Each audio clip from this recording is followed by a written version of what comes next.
ভাই ছোটবেলায় এক সাধু বাবা আমার হাত দিকে কইছিল বড় হওয়ার পর আমি নিচের চুল ফালিয়া খামু। কথাটা কেমনে কেমনে মিলা গেল দেখেন। বড় হওয়ার পর আমি হলুদ সাংবাদিক হইছি। কিচ্ছু করার নাই, কপালে যদি চুল ফালানো লেখা থাকে তাহলে চুল ফালিয়ে খাইতে হইব।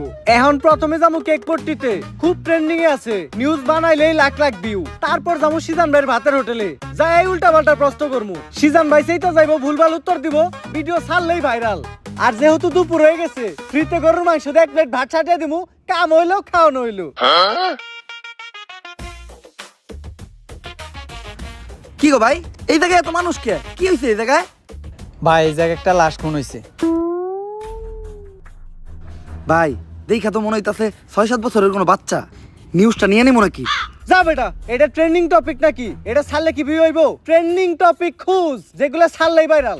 তাইলে ভাই কন্টেন্ট ক্রিয়েটর শিবন মিয়া আছে না, ও নাকি ওর মায়ের ভাত দেয় না, কিন্তু বিরিয়ানি দেয় 3 বেলা। বিরিয়ানি দেয় কাইটা, এই যে ভাত দেয় না, এই জিনিসটারে হাইলাইট করে নিউজ বানাইলে কেমন হয়? এর লিগাই তো আমি তোরে আমার লগে রাখি। হলুদ সাংবাদিক হওয়ার পরে আমরা উল্টা পাল্টা নিউজ বানানি করছি শুরু। এখন থেকে আমি তোর শিষ্য, তুই আমার গুরু। তাইলে চলেন ভাই আগে এই নিউজটাই বানাই।